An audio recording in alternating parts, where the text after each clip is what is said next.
Dude, it's been a long time, man. It How has you been. been? You been good? Been doing Busy? well, living the dream, living the COVID dream, whatever that means. I know, man. How's it been over there? It's been well this week. I think or the last few weeks has been crazy in Wisconsin. Numbers are going nuts. But Yeah. no, it's been all right. We're kind of for privacy reasons. I can't go into all the details, but I'm kind of dealing with some of that stuff right now. I'm not personally, but at least Yeah. hopefully I'm not. Let's just leave it at that. But yeah, it's been weird. How what's radio been like for you guys now that you're out and about? Or Good. are you have to be away from the studio, or what's the situation? Well, I have asthma, so I worked from home for like a Oh, gotcha. month. Okay. But then I went back after that, and then Okay. because my main job is production, like putting commercials and Okay. liners together and stuff like that. Sure. So I was able to do that from my computer at home.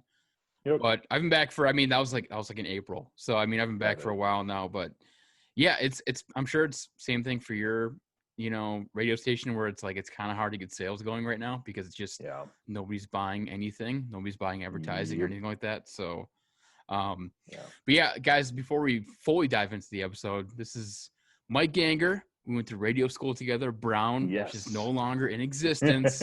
We locked the doors on our way out, That's basically. it, we were done. Mm, But we're both kind of getting going in the business, kind of just, hopefully can go far in the business. And I just thought I'd bring absolutely. you on because, well, it's funny because the reason I reached out to you, I was on your Facebook and I saw that, or it popped up on my feed that you were doing like a watch along, or like almost like a Joe Yeah. Rogan fight companion for like the Packer game. Yeah. I It's gotta really ask funny you, that. how is it like being a Vikings fan? Like, I saw you rocking the Brewers shirt, which hell, I Yes. might be a Brewers fan after watching the shit show from the Twins. But how is it, man? Like, do they know you're a Vikings fan, or do you kind of have to like fake it a little bit?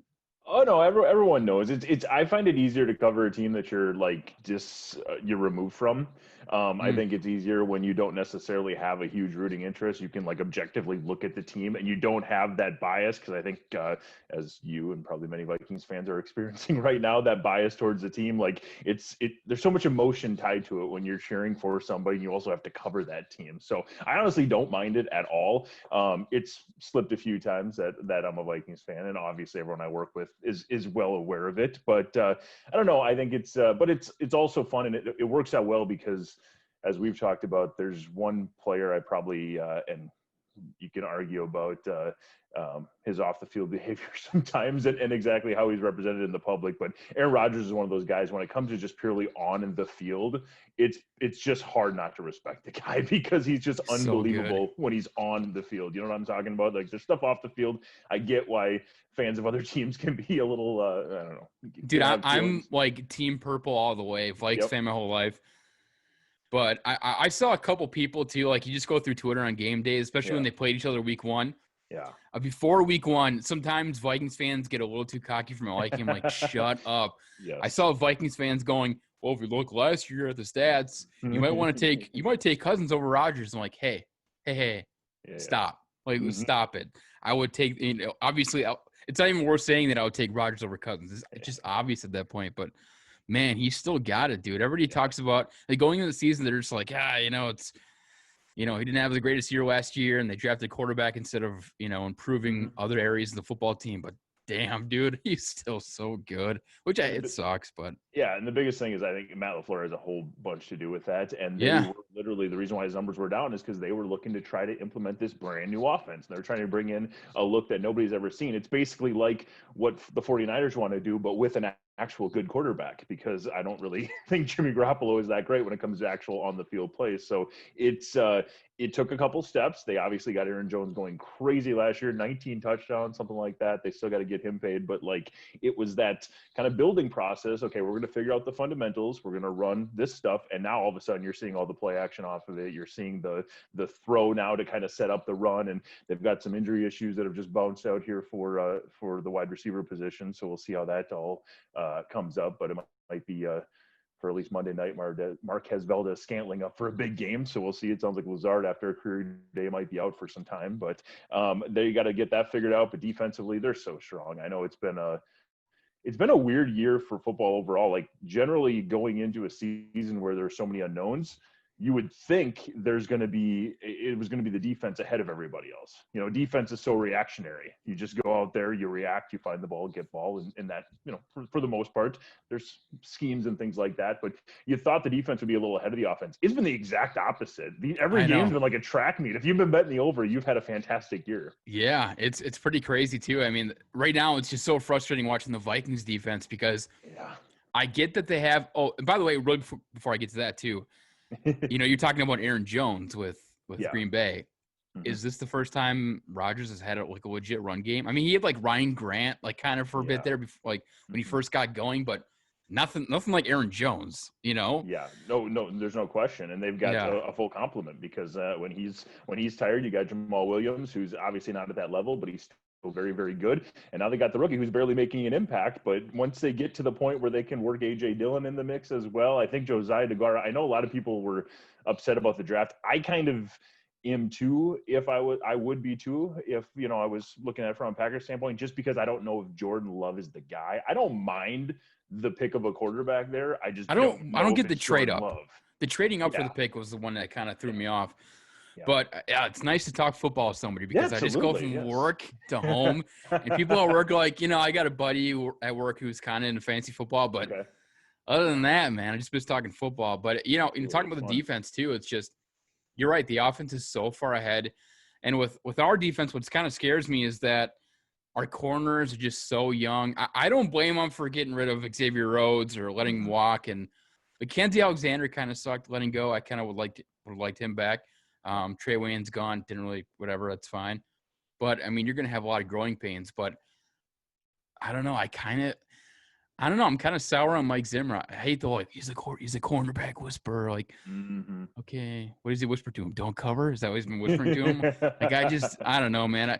I kind of get a little frustrated with Mike Zimmer, and I think he's got a great defensive history, but I think it kind of gets a little brought up too much. You know what I mean? A little too much respect. Yeah.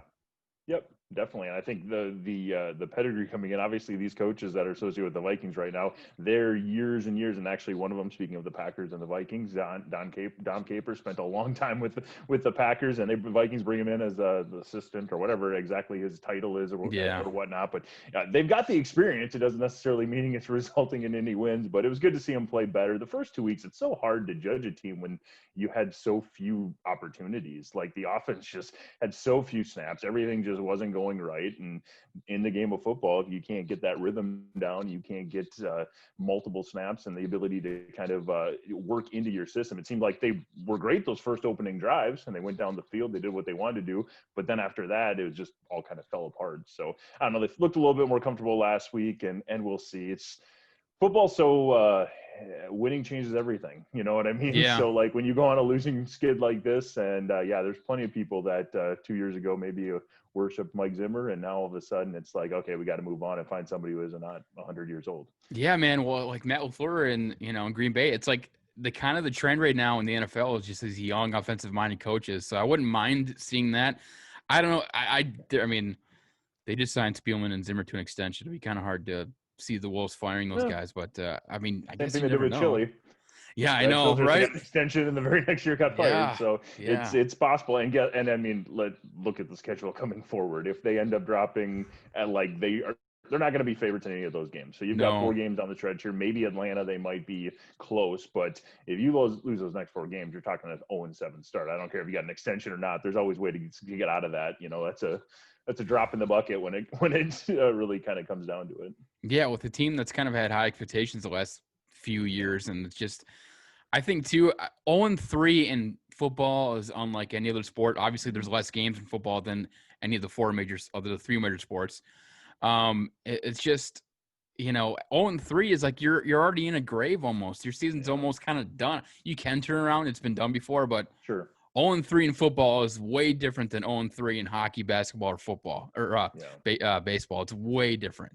And it's different if all three of those losses would have came the same way it did last week. So last week the Yeah. team loses by a point late, and obviously it felt very, we've all been there before. We've all saw that play out before. But the previous 2 weeks, I mean, it wasn't even close. I mean, it No. was just those games were never even competitive, quite honestly. So if there was 3 games and they were 0-3 and they all felt like that, it's so hard to win in the NFL. That's the thing. You're so close. I mean, so many games are just one possession game most of the time, and that's why it is funny because you mentioned Matt LaFleur and out in the defense of the Packers. So many people thought that hire was like, oh wait a minute, who's this guy? Oh, it's another Sean McVay clone, another Kyle Shanahan type guy, a friend of his, and coming out of that same system, that same ideology, and who knows it's going to translate. I mean, they went 13-3 last year, and all I heard going into the playoffs is how it's the worst 13-win team in the history of the NFL, and really the offense sputtered early last year, but it sputtered because they were trying to get what they've got figured out and really kind of lay the groundwork for it. And I think we're starting to see that really pay dividends because they're tough. Between them and Seattle, I think those are going to be the 2 teams that are going to be making a deep run this year when it comes to the NFC. Those are the 2 I They would be both, very afraid man, of. both of them look really, really good too. It's Mm-hmm. just, and I think it's easily the NFC North is going to go to Green Bay. I think the Bears 3-0 is just kind of like they barely won every game, but I mean, Nick Foles looked a hell of a lot better than Trubisky. Obviously, they made a good choice there by switching in the second half against Atlanta. Dude, Atlanta, could you imagine being a Falcons fan? Holy shit. What a rough go of it, man. Rough. Yeah, Chicago is funny, or Foles is funny because the guy is like he's like a great closer in baseball. He's wonderful when he comes in relief, but then when he has a whole week to think about what he's trying to do or implement the game plan, it seems like he's horrible. So I mean, know. he's had a couple games here and there, but consistency just is never there when he actually is the guy. I mean, we know what he can do kind of in relief, and obviously the great playoff run withstanding, but yeah, I don't know. It's always fun. That's the beauty of it. We always talk about it on the morning show about it being literally the greatest reality TV show there is because it's just there's so many storylines. You've got injuries now. Everything with COVID going on right now. It's just there's so much drama. But it's fun. It is fun, man. Nice distraction with everything else going on. Right it now. really is. It really is. And I wanted to ask you one more thing with Green Bay too, because it's. I was kind of reluctant at that point early on in the season, and last season too was even brought up, but this season it's been brought up even more. Yeah, that Aaron Jones is better than Dalvin Cook. I think I was defending Dalvin Cook at first. Now I'm kind of like, ooh, Aaron Jones might be better, but I would love to see Dalvin Cook with a good offensive line and a good quarterback like Aaron Jones has. Dalvin Cook doesn't necessarily have that. So, man, I don't know. It's hard to tell. We're just guessing. But who would do better in Green Bay's offense? Let's say per se, Aaron Jones right now or Dalvin Cook? You think if you put him in that offense?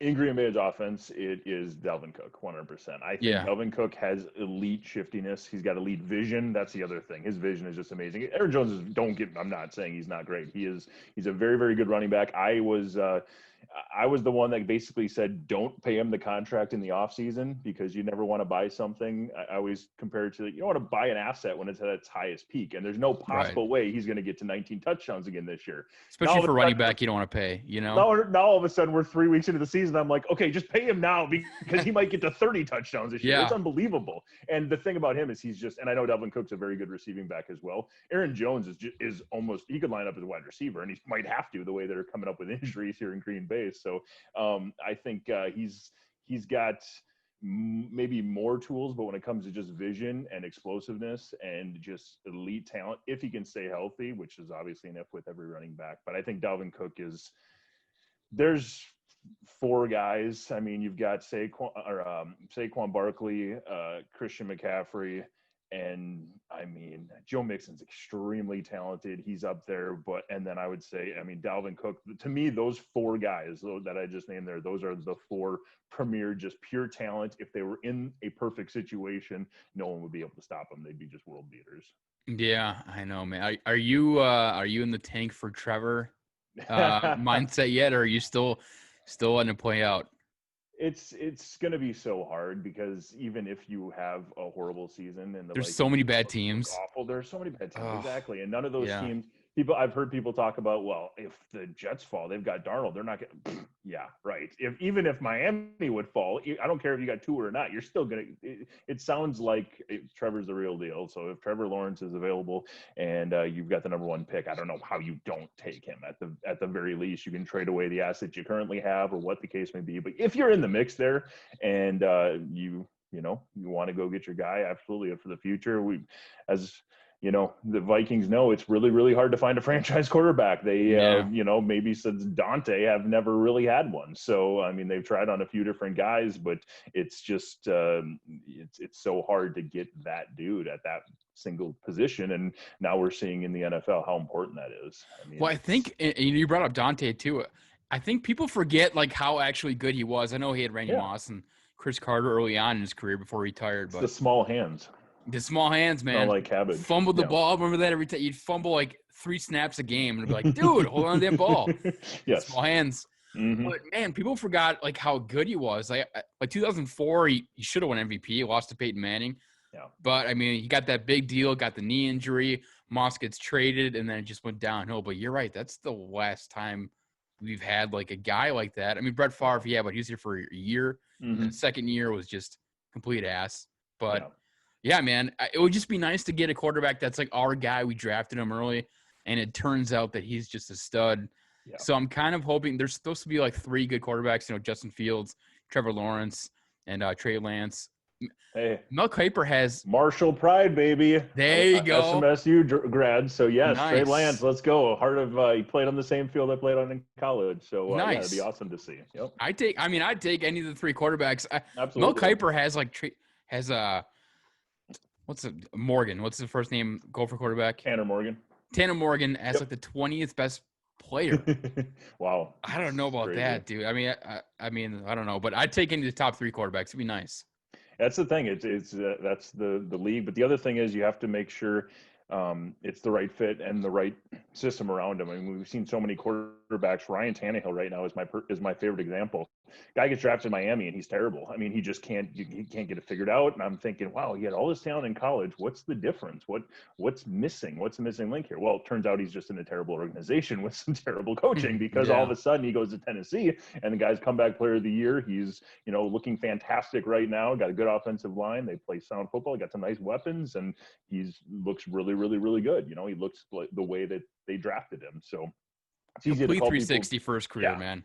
Yeah, just definitely. Totally flipped. So it's so important that the pieces around you and getting in that right position and really flourish. So and you need an offensive line. Yes, that is me. I'm as biased as they come. I know your team love the big man. boys up front. So you got to have that, and that's one of the areas that Rick Spielman takes a ton of heat because of some of the drafts not panning out, but really, quite honestly, I should say he gets some credit because a lot of his picks have worked out, but it seems like on the offensive line, that's the one spot with the exception of Brian O'Neill. He's really they've missed a ton on offensive linemen, and it'd be nice if, they spent that pick on Ezra Cleveland. It would have been nice if he could have potentially had an impact. Drew Samia, who was, I know, a later pick, but they brought in speculative. He's had a rough start to things. I know he's young, figuring stuff out, but it's been rough. And I don't know.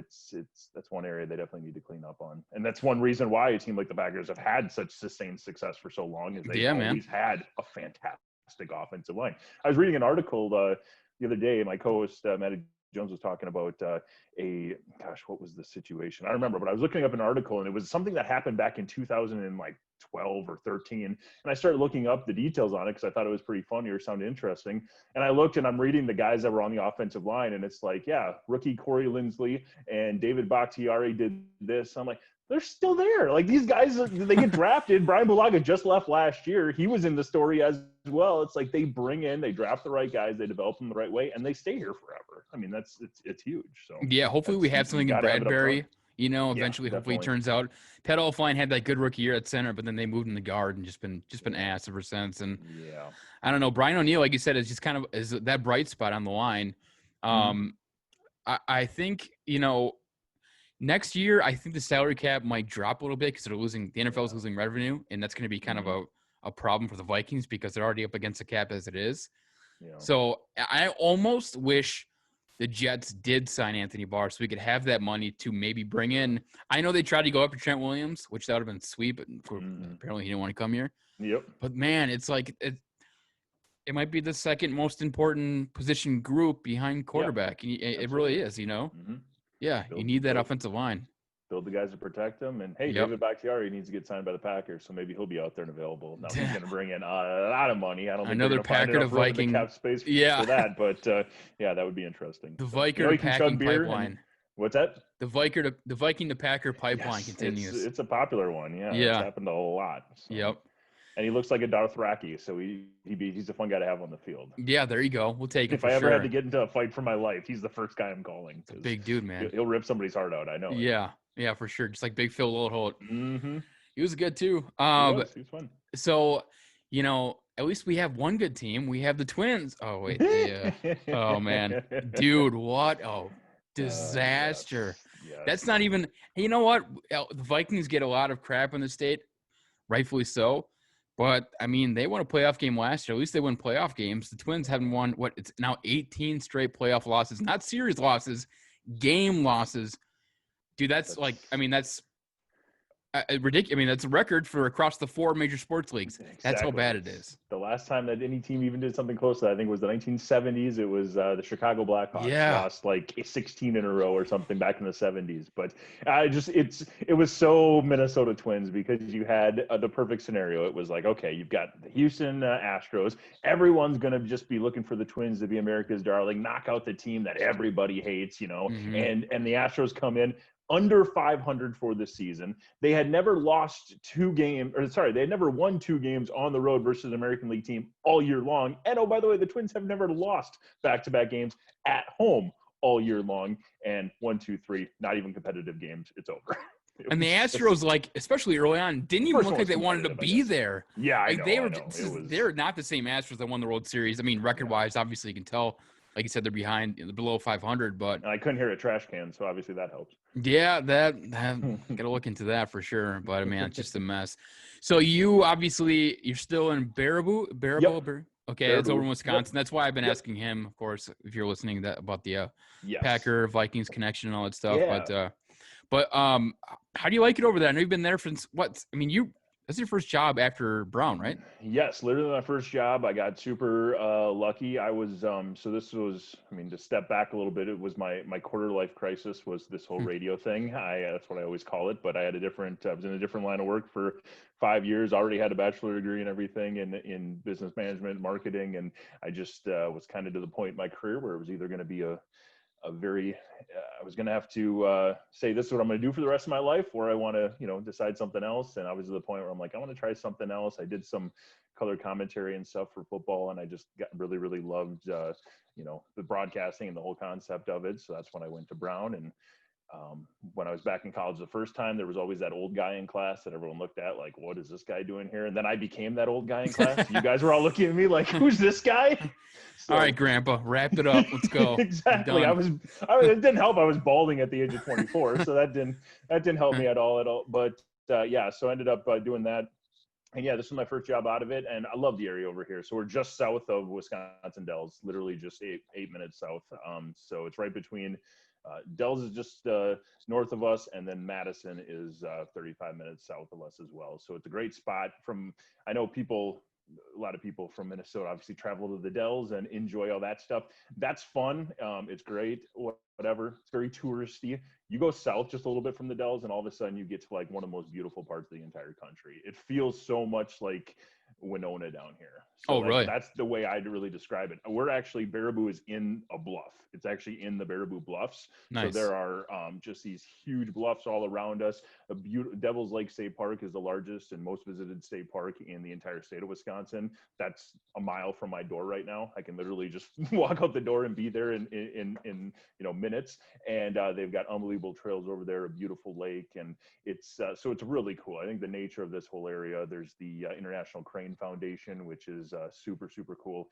Just it's a fun spot to be. It's really cool if you ever come down to Wisconsin Dells to kind of step away from the traditional touristy Dells stuff. You know what Yeah. I mean? Get out of the resort for a few days and just take it all in. We also are, of course, what we're known for the most, being the home of the Ringling Brothers. So the Ringling Brothers Circus actually started here. They've got all their mansions around the town. You can go take tours of the Oh, wow.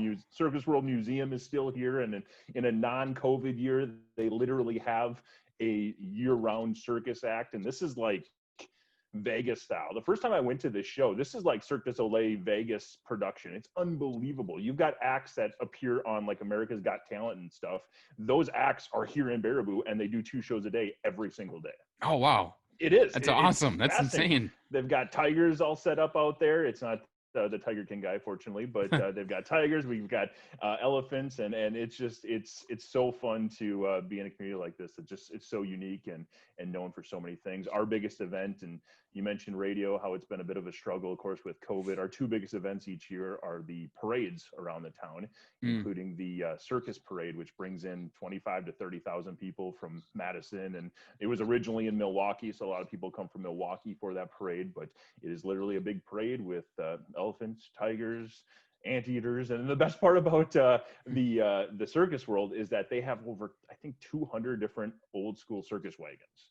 So back in the day, they used to load up the wagons and literally bring the circus to town. Those wagons are all restored, and they're sitting in this barn, and those all come out for this parade. So it's, oh, wow. So this is like a big thing that's talked about probably throughout Wisconsin, and people, like you said, travel in for it and stuff.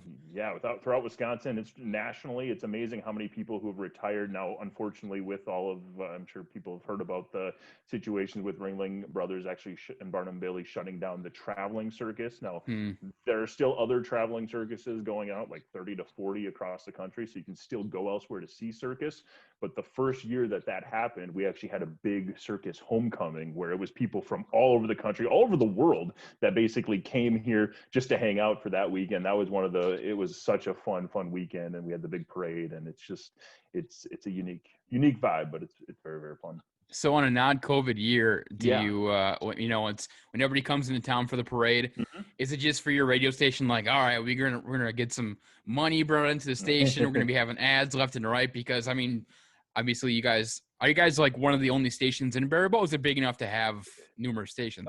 So our main competitor is actually in a town nearby from us, but they're also part of a group that's got numbers of like tens of 20 to 30 different stations across Wisconsin. So to say like, a local station for the town of Baraboo, we are that station, and we also serve the other communities around us as well, or do our best to serve those other communities. But it is truly a mom and pop radio shop. So the guy who owns the place now, different from the owner who hired me, but he came down from, he was living in Minneapolis, actually owns a storm chasing company up there.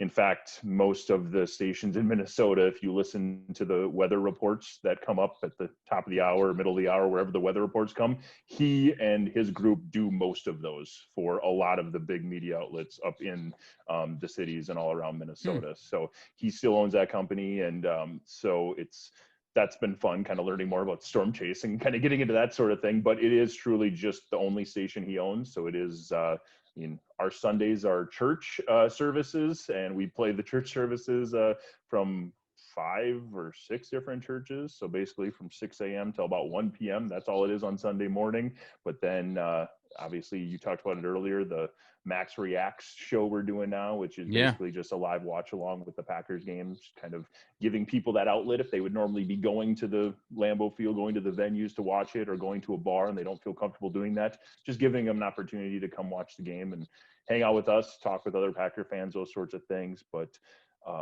local high school athletics, obviously that's what I have a huge passion for and absolutely love. So we're doing all that sort of thing. So it is truly live and local. And yeah, it's been hard because those 2 events are definitely our biggest money makers. But supporting small business, supporting the nonprofits around the area, that's what it's all about, and that's what makes it a lot of fun to work for. Dude, to have, to work at a radio station or a radio company or whatever, radio station, I guess I could say, that is, locally owned and is just owned, like you said, a mom and pop kind of radio station. Yep. Man, you look at these corporations that are having to, lay off Yeah. people at the radio stations because they're a big corporation and they're not getting enough money brought in, and it's been tough. I mean, we're in the Twin Cities area, but we're Okay. still locally owned by a family. So it's been Got it. really nice. You feel like you have some job security that you're Hmm. not going to get, it's not about a paycheck with them. It's so nice. I mean, a lot of these big companies, man, they're just kind of struggling. It's kind of Yeah. scary right now for radio in general, and I hope it all turns out all right through all this stuff. It is scary, but the one thing that I always like to think about is when it comes to that one medium or media that's always going to be there. Like you can look at new cars nowadays. You're not going to find a car with a CD player. Obviously, you're not going to find a car with a cassette player at this point. But yeah, my dad just got a new vehicle recently. I hopped in there and I was like, okay, well, there's no CD player. Where do you put in, these bangers of CDs I mixed when I was younger or whatnot? But that doesn't exist. Like Yeah. it isn't a thing anymore. The one thing every car has though is your AM FM radio. So, and when it comes to local events that are happening, I don't care where you're syndicated out of or where you're getting your content from. You're only going to get that live and local updates about that tornado that's 3 miles down the road. You're only going to hear about it on those local stations, and that's one thing we do really well because of my owner's passion with weather is when there's live storms and things like that. I've gone out and storm chased and had a lot of fun doing that. I'll be calling back in, giving reports of trees being down, and I've still yet to see a tornado in real life. I was literally over a hill earlier this summer where like it was on the other side of the hill. I was Oh, on the other side. It was right there. I could see the top of it, but I couldn't actually see one touchdown. I really want to do that, but we do such a great job of kind of showing those live. We go live on Facebook whenever that happens and just keep people kind of up to date on it's really everything cool. going on. But that's the beauty of it, because that's the security part. That's the part of live local radio that just will never go away. It can't. Yeah, people will talk about, radio's going to die. It's all podcasting now. Mm-hmm. Podcasts are big, obviously. Don't get me Yeah. wrong. But man, local radio is never going to go. I'm sorry. It's just Absolutely. never going to go. Mm-hmm. And numbers back it up. People are still listening to the radio. Like you said, people are always going to have radios in their cars. Yeah. They don't have TVs in their cars. And a lot of people are driving home, Sure obviously don't. from work and Yep. stuck in traffic and driving to work, stuck in traffic. So a lot of time spent listening to the radio in their car. Yep. Man, it's just local radio is just like, that's why when I hear people say radio's going to die, it's like, no, it's not. And I had Chris Hockey on the first Oh, episode, cool. Nice. and we were talking about that too. It's just like, no, man, you can't replace local radio. That's why I want a radio station locally, and some have, when they have like a drive time slot or, morning slot filled by somebody who's syndicated and not local, you can Yep. tell, and man, it just doesn't work as well either. Yeah.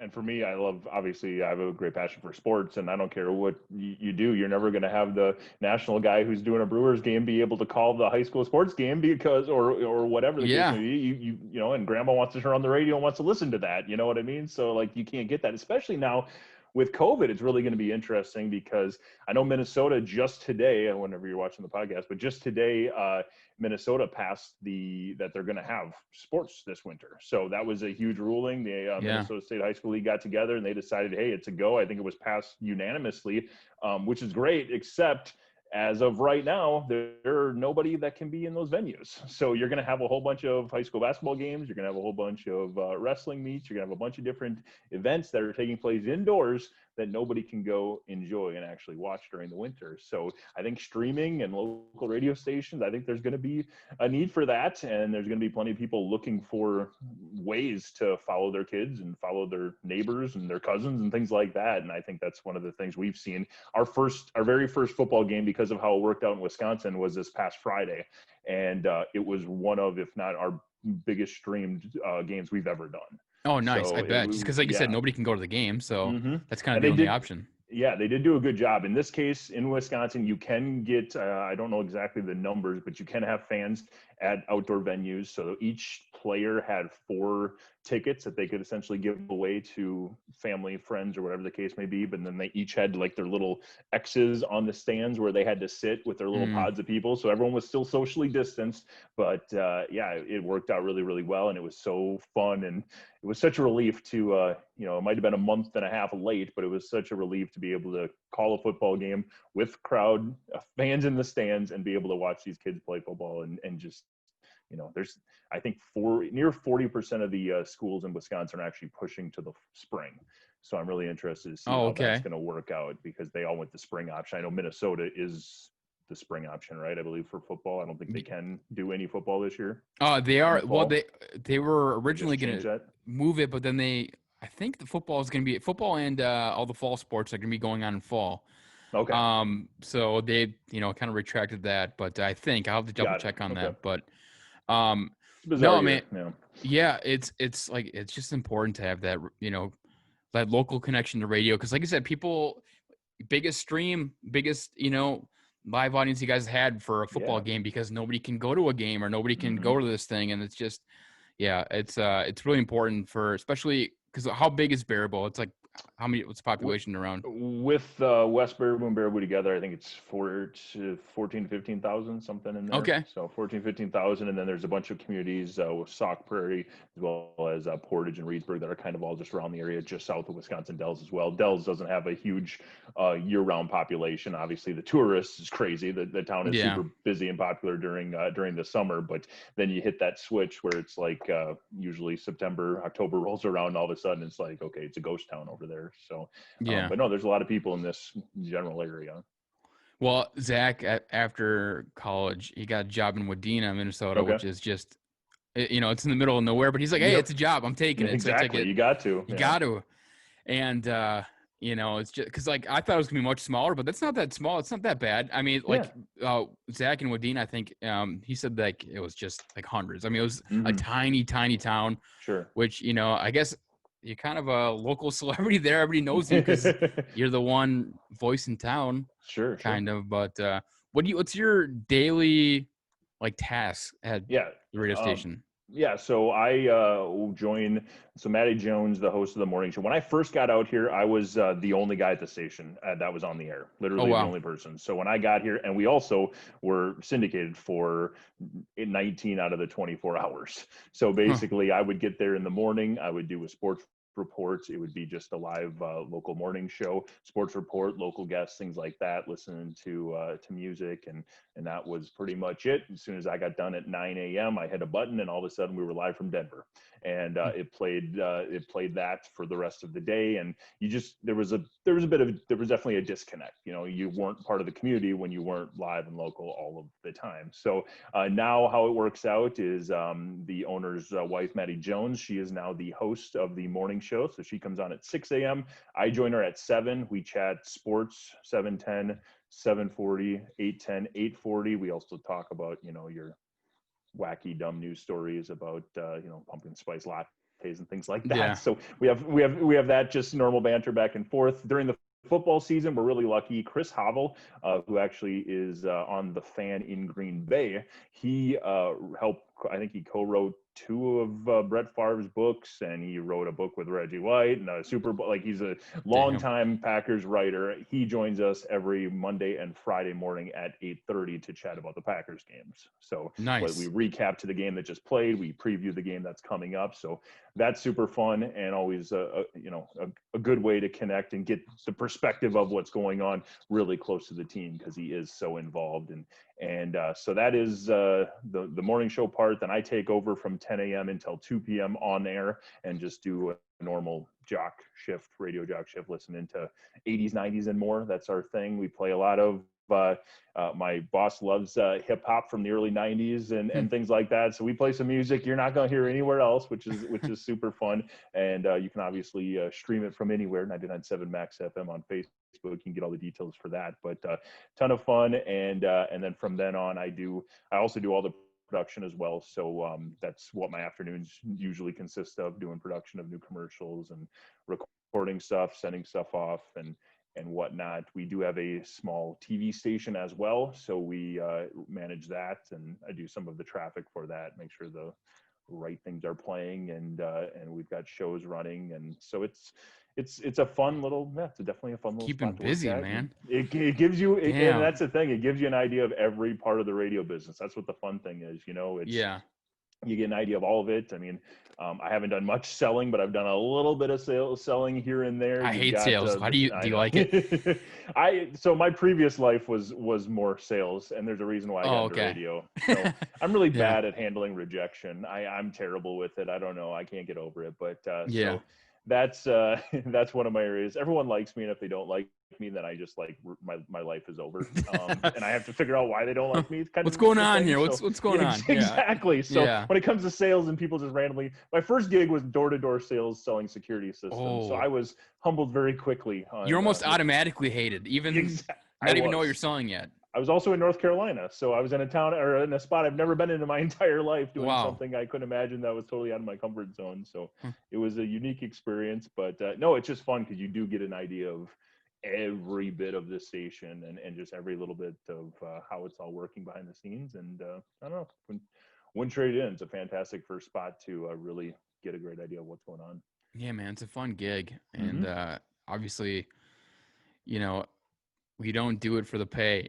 You know what I mean? It's Yeah, it. People always, when I talk to people that I'm friends with or family with, and they're just like, "Oh, you're making this much or whatever." Like, oh, it was like, yeah, you're gonna kind of struggle at the beginning of the, when you start mm-hmm. off in radio, and hopefully somewhere down the line you can get somewhere. So when Hockey was telling me that he used to like, he had a period where he would sleep in his car for like, Yeah. it was like a year or two sleeping in his car. It's like, Oh no. so it can be a struggle, but it is fun, man. It's better than the average job.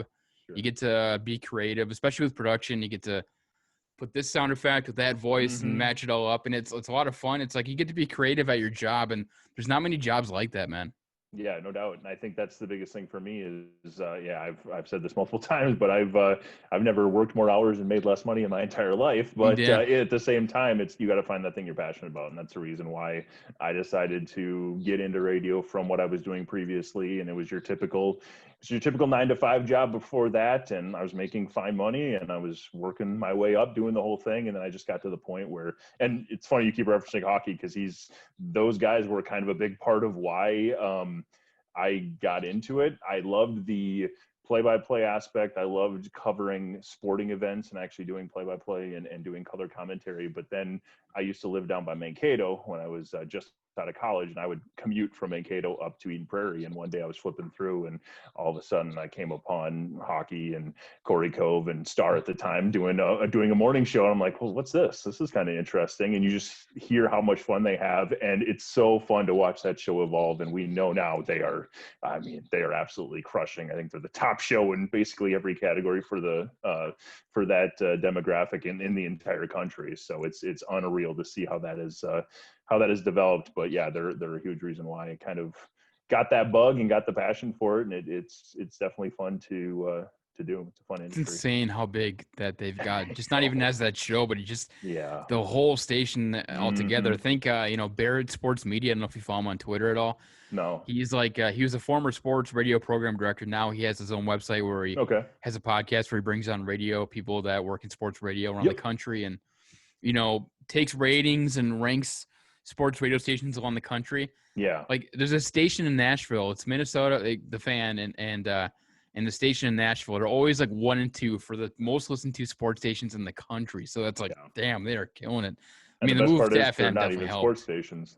That's the fun part. You have Yeah. every different show that has its unique little blend and its unique feel. And the morning show is very much not a sports station. The next few the next show obviously with Paul Allen definitely is, but then you got Common doing the Common stuff, which is just Yeah. such a unique fan base and unique presentation, which is awesome. And then Breer obviously just hits the hard stuff. So it's Yeah. a perfect mix, and and they do a pretty good job. I know in this current political climate, there's certain people that are turned off a little bit by the presentation, but they do such a good job of not getting into those weeds. People want that outlet right now. It is such a weird time. My best buddy and I were just texting about that this morning, and it's just like we're at a point in society where, I mean, facts and knowing things don't even matter anymore because people just believe what whoever they're following interprets or writes a story. You could have a story that's a very objective story and it's just about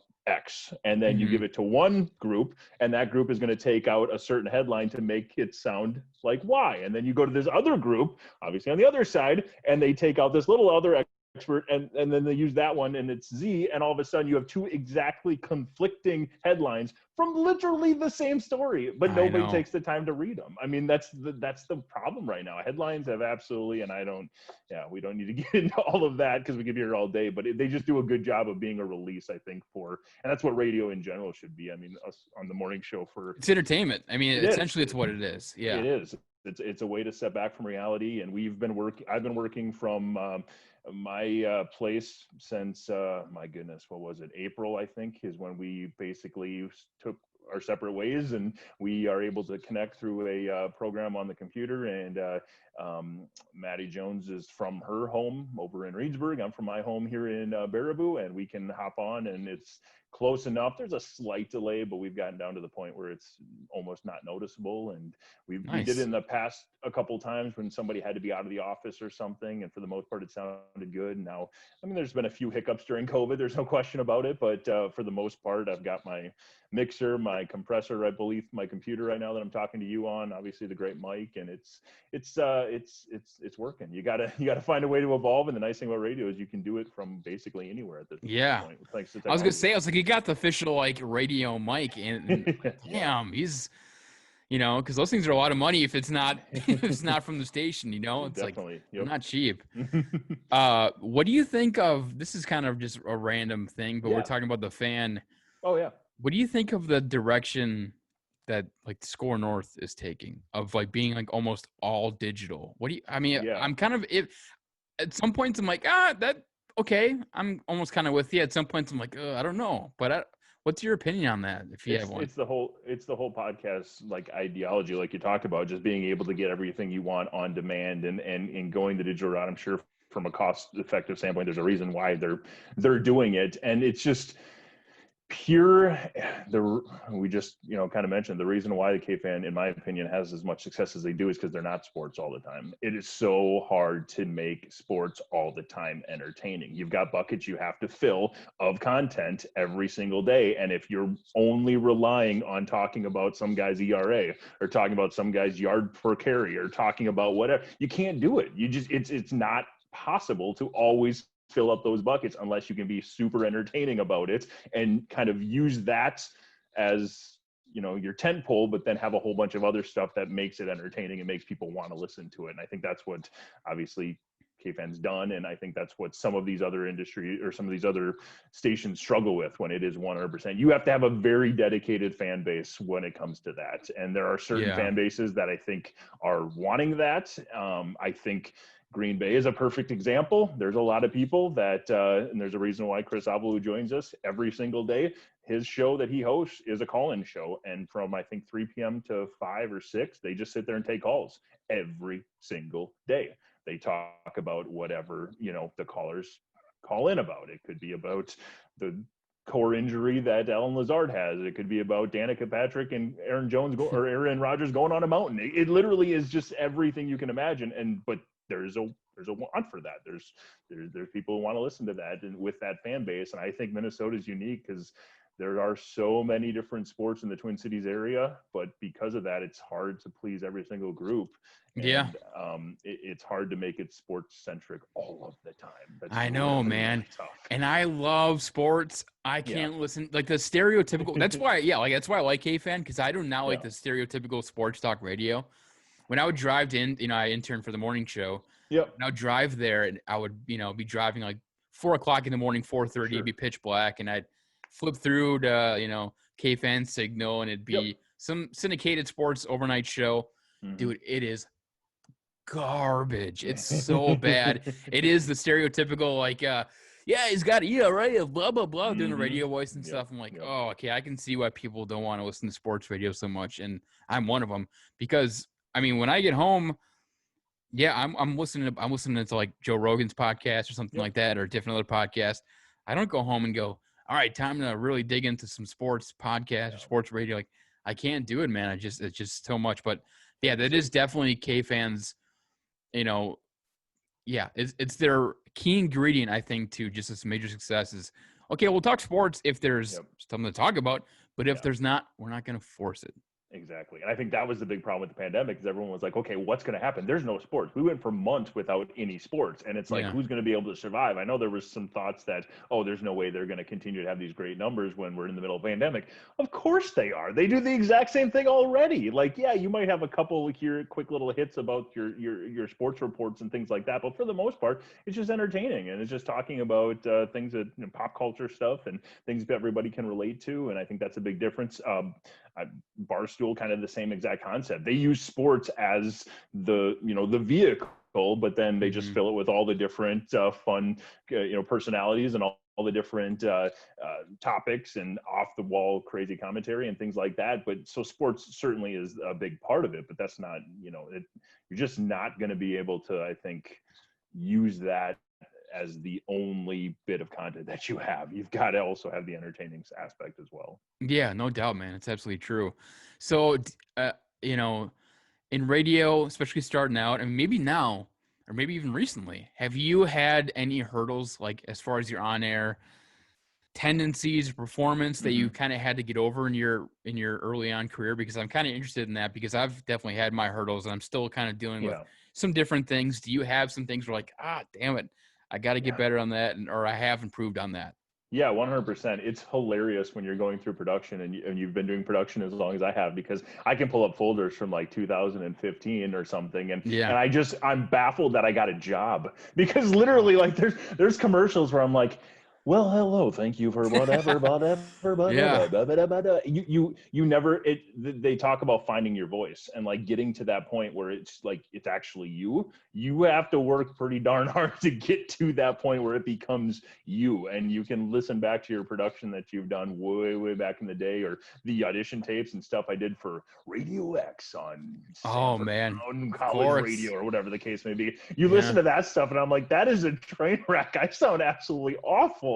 What is this? And but yeah, so that's a big hurdle, I think, and that's the biggest thing I would say. Anybody who's just getting into the industry or looking to get better is just listening to yourself and just giving yourself honest feedback. And I think most people are their biggest critic anyway. So if you take the time to listen back to the things you put there on tape and just take notes and kind of, for play-by-play, one example is, the very first thing I did ever. So technically, I shouldn't say this, but I did mention that I had play-by-play experience. Now, on paper, I maybe about a quarter or a half actually had ever done play-by-play leading up to this job. But you did have some. Yes, I did have some. That's the key piece there. Yeah. But mostly it was just color commentary, and I did a ton of that. But I felt very confident in my ability to do play-by-play because I was one of the guys that would pop on film from a Super Bowl 4 years ago or something and just watch the game on mute and sit there and take notes and basically do my little scoring sheet as if I'm watching the game in real time and calling it.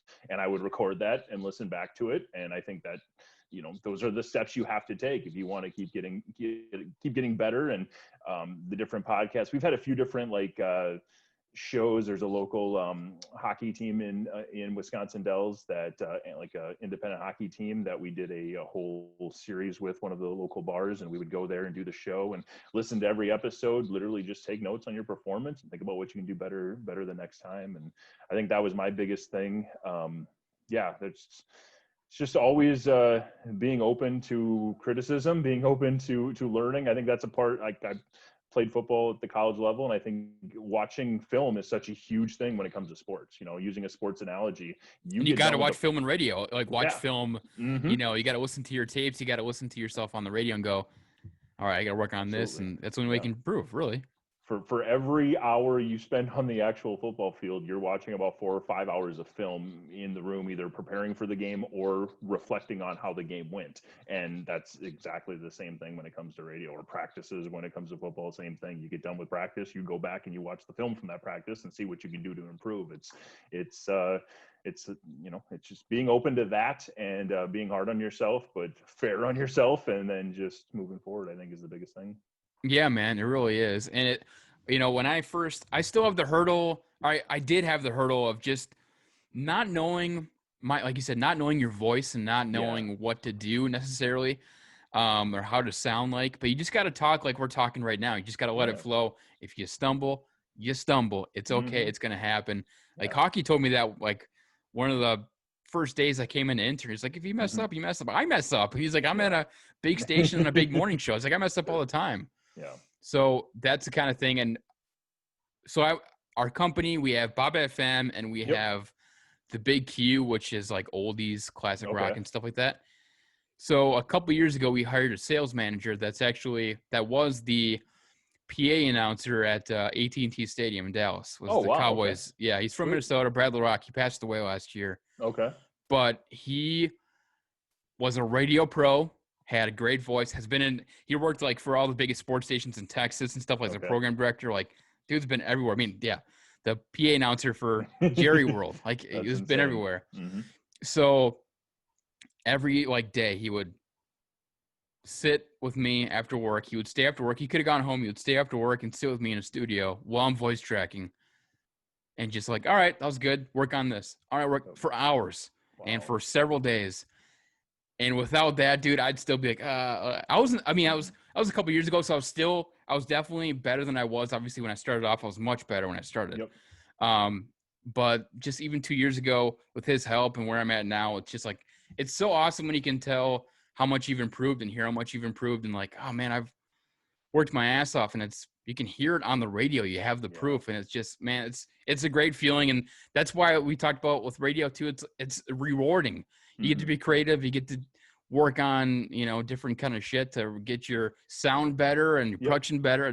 It's so rewarding, man. I know it sounds corny, but it's probably the best part of it. Yeah, 100%. Couldn't agree more. That is a ton of fun, and it's an industry, like you said.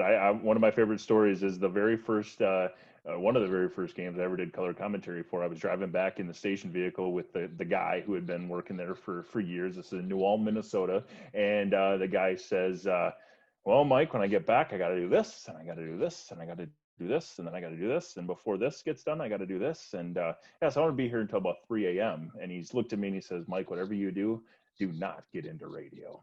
That's exactly what he said to me word for word. And I'm the type of person where I hear something like that, and I'm like, I feel like I'm going to remember that for the rest of my life, because at that point I'd already kind of been like disenchanted. I was kind of like, okay, I'm going to move on from this current job, man. I think I want to do something else. And I basically heard that and I was like, okay, that's a challenge. I'm going to have to just do this. And that's the same job where we got back to the station. He's like, sorry, I don't really have anything to pay you, but Aunt Betty down the street, she just got a big crop of potatoes. So he literally handed me a sack of potatoes. So that was the gig that I literally worked a football game for a sack of potatoes. Wow. And so that was a fun day. And I think that day really kind of set up a lot of, when I look back to early on and making the decision to get into radio, that was a day I always, when you write that book at the end of your career, about your career, you can start off with saying, I got paid in potatoes. My first paid job. In potatoes. And I was told never to get into radio the very same day. Worked out well. So I've been at Bob for about the same amount of time, almost 5 years, right out of KFAN, going right there, and it's been a great company. It's been awesome. And I started off on their Big Q signal, the classic rock signal. Okay. Yeah. And they pushed me right into mornings. It was kind of small. It was really only in Princeton and Forest Lake you could really get it. And we did the all request lunch hour from noon until 1, and I was the host of that as well. And when I first got started on it, I was kind of nervous about it, and people were sending requests, and I got to make sure to get them all on and write down what name, what person, and all. Give it, And early on, somebody requested a song by the Rolling Stones. Okay. And it's called "Some Girls." Okay. So we didn't have every song in our system on a computer, so we had another computer where we just played off of YouTube sometimes. Sure. The first line, "Some girls like to fuck," and I potted down. Jeez. And I click on I was like, oh, no. And the phone's ringing off the hook. None of them are requests. They're all just like ripping on me. Because it was kind of like a small knit listener community. Awesome. So they would, kind of like, oh, Travis, they were like busting my balls about all these old people that are laughing. Like, oh man. That is awesome. I was so scared, dude. Have you ever had anything like remotely like that at all? No, luckily I've dodged the bullet on that. I've done I've been gone with the hot mic theory that you just always assume the mic is on, but like in that case you had absolutely no idea. So no, profanity wise, no, we've had live mics on some like events out in the community and things like that, and it's a clown show sometimes, and literally during the circus week there was a clown show. We were Yeah. literally talking to like 7 clowns, and all of a sudden they started going on some of these stories and tangents, and I'm in the back like, I don't know if I should turn this down. Should we go to break? I don't know what these guys are talking about. And it got a little colorful there at times, so that was probably close to it. I only had one issue where I slept through the good old alarm. Thank goodness it was I don't know what happened, but it was one of those days where you wake up and your phone is just off and you don't know why. And at the time, I only used my phone as an alarm. And that gives me anxiety thinking about that. I know. I literally only would use my phone as the alarm. And this was, I'd be getting up at 5:30, heading into the station. So I had everything prepped and ready to go. 6:30 to 7 is when I'd go live. And fortunately it was a Friday, so the oldies show was on in the Fridays at the time. So the oldies guy would still come in, so I didn't have to be there basically at 6 a.m. like I normally would. And so the station didn't go off the air. Previous to that, had I slept through an alarm, station would literally just went silent. I mean, it would have been off the air. We would have been, screwed. But so fortunately I slept through. I woke up, and it's the first time I've overslept by like 4.5 hours, because it was it was the day before Christmas. No, it was must have been the 23rd of December. I was wrapping gifts for my family, because as soon as I got done that Friday, I was going to be going home and celebrating Christmas. So I was wrapping gifts until like 12:30 at night or something. I went to bed at 1, set my alarm. It must have been an update or something. The phone was just dead. And I woke up and it was like 10. My boss at the time was like, dude, I was about to call the police and have them do a welfare check. Like, I thought you died. Like, what is going on? So yeah, I can literally say I overslept by about 4.5 hours. Oh man, that's impressive. I mean, if you're gonna oversleep, you might as well oversleep the right way, and that's what I did there. And you wake up and you're just like, I gotta go, and your heart's jumping. You're like, you're scared. in a panic. And I was fortunately I talked to the boss's wife at the time, and she was like, okay, it's cool, just relax, take your time, get in there. And I was, and that throws you off. You're done for the whole day. My weekend was ruined. I mean, my Christmas was basically ruined by that event right there, because I couldn't get over it, and you feel awful. It's the absolute worst. So now I've got 2 alarms, my iPad, like I have 4 different alarms that are going to be going off. If the first one doesn't wake me up, the second one will. Then if that one doesn't, there's a third, and then there's a fourth as well. So what time do you go in every morning? Well, nowadays it's easy. It's COVID. I go from my bedroom to here. Oh, that's right. So I walk 7 feet from my bed to here. So much easier nowadays. But yeah, back then it was 5:15, 5:30, the alarm going off, and okay, hop in the shower quick and get on over there. So you're on by 6, and yeah. So I work at 10. Okay, so gotcha. So you don't quite have those issues.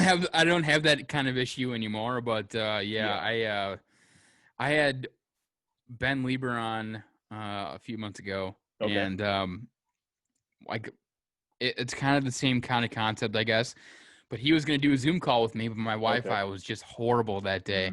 I got Ben Lieber, like I want to get on time. You want to do it the right way. I want to do it the right way. Mm-hmm. So we're coordinating through email, and then all of a sudden I see email pop up. It's like 10 minutes after, I'm trying to get the Wi-Fi to work. He's like, hey, are we doing this? And like a bunch of question marks. Like he's about to dip out. I'm like, oh, sure. Yeah, great. I'm about to burn a bridge with Ben Lieber. That's nice. But he was cool about it. But no, the whole alarm thing, man.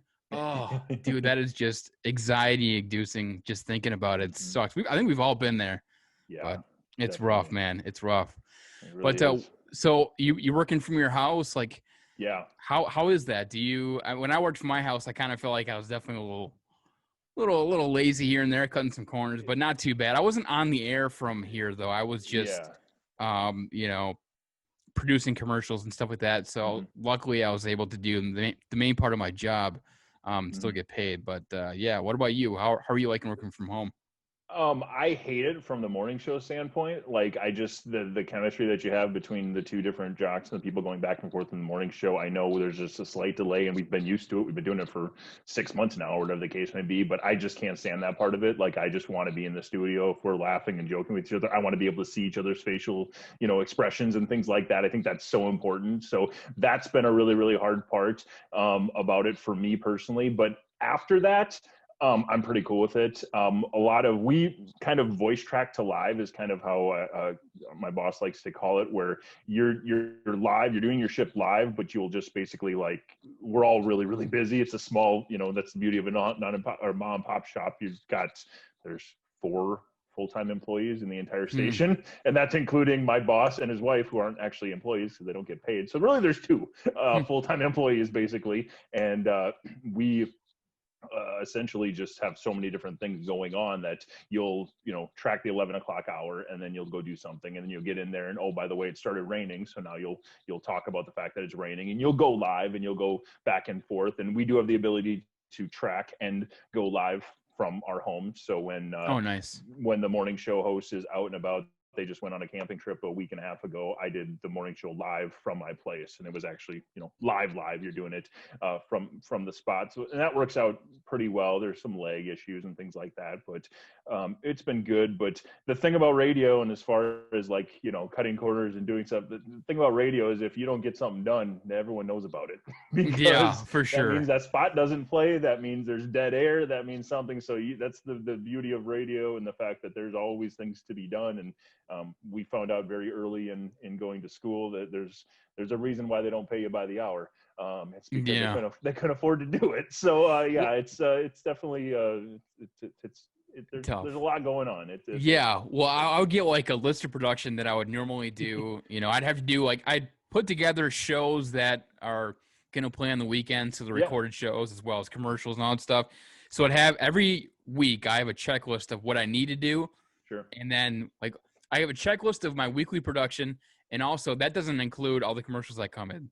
Yeah. So that's just production that needs to be done. And then, there's a commercial that needs to be done for tomorrow that just came up today. Okay, I'll get that done too, whatever. So that's kind of divvied up. And then obviously I'm on the air. But when I was working from home, I would I kind of mean cutting corners by kind of taking a nap at noon. I'm going to get my work done, obviously, and stuff like that. But it's funny because you really can't cut corners in a sense, because if you miss something on the air, or if you don't get a spot in on time that starts tomorrow, then you're screwed. And it's not on the air the next day. You got to get it done. But it's, go ahead. I was going to say, I do find myself working much later hours because there's always that thing, that one task that you would always be the last task you do before you go home. And so when you're working in the station, you're like, okay, I have to do this before I leave. Yep. Bottom line, it has to get done. Well, when you're at home, you're like, okay, I'm doing this. Now I'm sidetracked on this project. I'm working on this production. I know that thing has to get done. I'll get to it. And then you're doing this. And all of a sudden it's like, well, now I got to eat supper. And then all of a sudden you finish supper and it's like, well, the football game's on. I'm going to watch this. Well, now the Brewers play at 9 p.m. Last night I watched the Brewers game, and then I did a couple things for work at 1:30 in the morning because it just had to get done before the next morning. And I just kept pushing it off all day long. And then Brewers got a 9 p.m. start. So what can you do? And ended up watching that whole game. And then, it was, that's definitely part of it. One of the challenges when it comes to working from home. Do you keep in touch with anybody from school still at all, or not really? Not too much. You and Zach are the two that I had the most, just because of thanks to fantasy football for the most. Our league that shit out after 2 years. Yes, it did. It definitely did. So other than that, no one really specifically from our class, not really. Yeah, I mean, obviously besides Zach, nobody. I mean, Justin, I kept in touch with for a little while, but that was all because of our league, like you said, that kind of crapped out. But it is not a lot of people stuck with the radio business at all, really. I mean, there's a handful of people. I know Grant, something I can't remember Grant from Brown. Yeah, I think he just landed talk through Facebook. Yeah, obviously. Yeah. Abby and Grant are the only other two that I really know all killing from my class. She's doing awesome. I heard her a couple times on the radio. I'm like, you could tell too at school. She seemed like one of those girls that's probably gonna end up on KWB or something. She's got a good voice to it, and not a lot of there's a lack of female voices on some of these kind of stations, so they're kind of just we need, and she's really good to begin with. So the fact that she's a female, it doesn't matter. Yeah, exactly. She kills it. So, but it's I don't blame people for leaving it, but I'm already like I'm in it. You're in it, like you said too. Obviously, you're kind of struggling at first, and you kind of hope that you can get somewhere like I talked with hockey. He obviously made it. He's making good money, so you kind of hope that, fingers crossed, that you can get somewhere. But the name of this is off air because I like to talk about different things and stuff that you don't really get to talk about radio, and kind of talk about the radio business in general. And we're kind of almost kind of at the same point. What's your big goal now in radio? What do you want to do in 5 to 10 years? Do you want to go to a sports talk station, or do you want to stay in Baraboo? What are you kind of thinking? That's so hard, and that's the crazy part about the industry and how it's changed so much is the Yeah. fact that you can do almost anything from anywhere. Like it's you can do podcasts on the side, and if you find that right niche, you're all of a sudden going to take off. I think that's one of the areas you have to be aware of if you're in the industry, is different ways of trying to find a foothold, trying to find a need. Because right now, that's the other problem with podcasts is it's like it's so hard to differentiate yourself. Pick a topic, any random topic. Fishing in the southwest region of Montana has It's 17 100. podcasts Yeah, about it. Like, exactly. it's ridiculous. It's Yeah. it's so every single need out there. So it's just being flexible and kind of waiting for that right thing or finding that right thing is going to be pretty important for me personally. Just for a few different reasons. If my previous owners were still the owners here, I don't think I would still be here, just from the sake of we kind of had lost touch of what to me local radio should be. We kind of, and it made sense. I was the only employee at that point with that station, and the owners were getting towards retirement age and that sort of thing. So it made sense that they were kind of getting a little less involved. But now we've this new ownership group, and I shouldn't say group, the new owners that took over, they are just so live and local is so important, and just being a part of the community and going to these community events. And it's when it's non-COVID, our summers are hilarious. We go from middle of we've got the circus parade, as I talked about. Well, to promote the parade, we are out live from a circus wagon at the Sauk County Fairgrounds during the Sauk County Fair. So we literally, it's 100 and whatever degrees. We've got the little personal air conditioner pumping out air, but we're pumping sound. Our station's playing through the entire fairgrounds, and we're talking about events coming up that day at the fair. So, and we're just in a circus wagon. So there's that whole thing going on leading up to. It's the you got the 4th of July celebration that we are trying to be a super big part of as well. And it's the summers are always fun, and I think that's the biggest thing. Is you got to feel that connection, and with all the nonprofits that we work with and things like that, that's so important to be involved with that. So for me personally, I don't know, it's so hard because there are so many different avenues that quote unquote next step could be.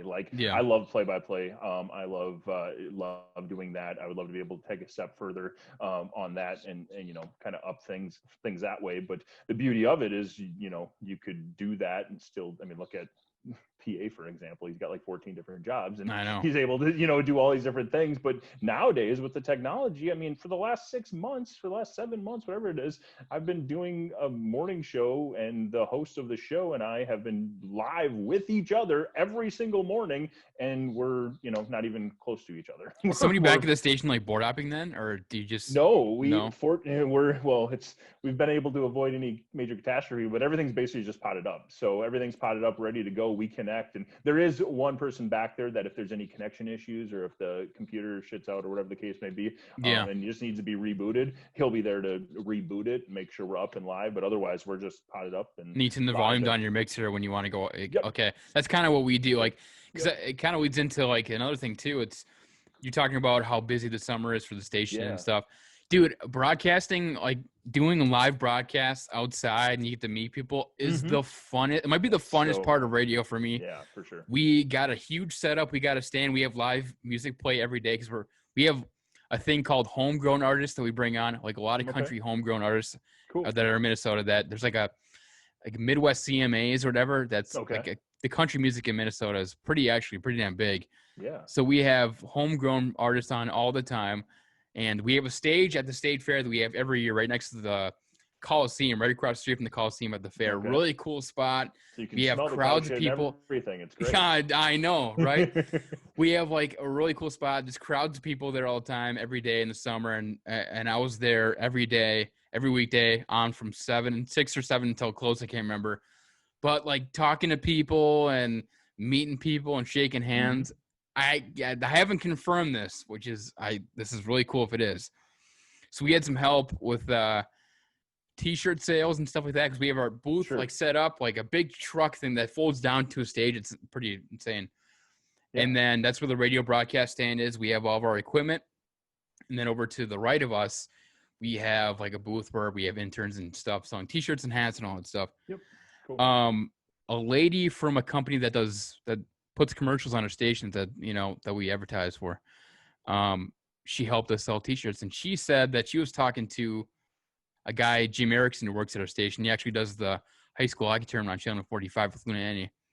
Yeah, absolutely. He said that she told me that he said that he was at the stage one day doing his show from Bob, like morning show, and Kyle Rudolph walked by and said, "Yeah." He came up and said, "Yeah, sometimes we play your music at the state in the locker room. We play Bob in the locker room sometimes." Nice. And I was like, that's awesome. "Holy shit!" That's really cool. Like, oh man, I hope that's true. I don't know why the lady would lie to me about that. It sounds like sure, that's but cool. it's like, damn, that'd be pretty cool. But no, yeah, broadcasting live is it's the funnest thing. Meeting listeners, and when you finally get listeners that are like, "Oh, I listen to you all the time," dude, it's like, ah, man, that's awesome. It's so cool. It is wild. It's fun. And the broadcasting live part is fun because then you do really get to see that the little blemishes here and there in the studio when you have a little hiccup or something. It's not a big deal. Literally, you're at the fair doing a broadcast, and all of a sudden a garbage truck comes driving by. You can't even hear what I'm saying to you right now because the thing is like slamming on its brakes and whipping garbage out, and some guy's dropping an F-bomb to somebody else. It's like that's the beauty of it, though. That's the live local radio side of it. And you have fun with it. You don't shy away if you there's like a trash can in the back, whatever, or a garbage truck, whatever. You kind of laugh at it and get the listeners to laugh at it as well, and it's just like make it part of the bit. Yeah, that's kind of the thing too. When I first got in radio, maybe you're the same way, but it was kind of like, oh, I can't mess up. It's got to be this, and then now it's just like, I mean, I'm still taking it seriously, but now it's just kind of like, oh, like you kind of you're loosened up. You feel more comfortable that if something does happen, it's not gonna ruin your whole day. Yeah. A month into COVID, they were doing major renovations at my apartment here, and so all of a sudden I'm on the air, and there's literally a jackhammer in the background. It's as we're talking during the morning show, and you just make it part of the bit. It's hilarious, It was really fun to talk about that for like the next month while they were working on my apartment. It took a really long time for some reason, but and it was super annoying when I was trying to voice track. But other than that, it was just fun and part of it. And like my boss always says, at the end of the day, no one died. You know what I mean? Like, and that sounds a little morbid given our times, but like, if something goes wrong, you go off the air or something, it's not life or death. It's just, it is part of it. So I used to be the same way. That day I missed my shift in the morning. I felt like it was the end of the world and I was going to get fired and I was going to have to find something different. And I'm like, I thought it was over, or you screw up when you're doing a live read about something or doing whatever. And it's just like, dude, just, chill. And once I think you get to that relaxed moment, that relaxed state, everything kind of changes. Yeah. I started at Bob in 2015 and I was part-time all the way through the summer of 2018. Okay. So like July of 2018, I think it was, I was promoted to full-time. Nice. And leading up to that, I emailed Chad Abbott like, hey, can I board up and stuff like that and work at Bob at the same time? Yeah. So I did that for a couple months. Oh, cool. And Justin Gard even when I interned, Justin Gard was the man. He's super helpful, super nice guy. And he goes, hey, like you said, nobody died. You messed up. Nobody died. My first board hopping at the Fan that 2018 summer, it was like in May, and I had to do Fan Outdoors, which is like 5 a.m. on a Saturday. Sure. Yep. And I get there and we have them connected through a system where obviously they can be broadcasting live from somewhere else. They're at their cabin now, like somebody's cabin, and the feed was not coming through Q on the board. So I'm just kind of panicking, like, oh, what's going on? I called Chad Abbott at 5 a.m. I had nothing else to do. The show starts in a minute. He's like, oh, hello. He's like, all right, just do that thing. I was like, all right. So it's kind of funny. The life of a program director, you just kind of have to be ready at all times. But but yeah, it's like you said, just if you mess up, because it's natural. Like, this is a natural conversation. We've had plenty of mess ups, whatever. It's you just roll through it because it's a natural conversation. People, you can listen to like a radio station, and people are just doing fake voices and fake shit that they think sounds good, but it's like, it's so inauthentic, man. Yeah, sounds so canned. It just yeah.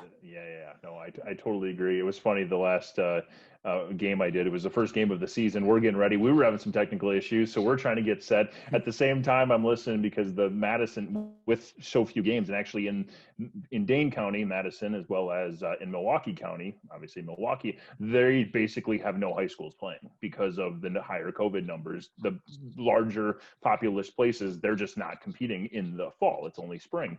And so their local station down there came up to do the same game we were doing. So it was one of the Madison ESPN stations or whatever doing it. And it's so funny listening to him because it was like, gets on the air and he's like, yeah, so this is in queue. Now that's got to be an audition. No, this has got to be done. This has got to be. They're like back at the stage and just trying to punch a bunch of boards. And I'm like, I felt so bad for that intern who's probably back there like way over her head, just trying to like figure out exactly where things are supposed to be. And it was pretty comical though. But that's one of the fun things about it. Dude, the first time you look at a board, I remember at Brown, the first time I'm looking at a board, I'm like, it looks like a cockpit, like flying a plane. Like, what is this? Yes, now you realize when you board up. Right now. Yeah, now you'll get a board. It's like, I only use these two buttons, and I know what all this stuff does, but I only use like this portion, you know. It's just there's an engineer for 98% of what's going on here, not me. Exactly. I don't need to. I press that button and that button, and I'm good to go.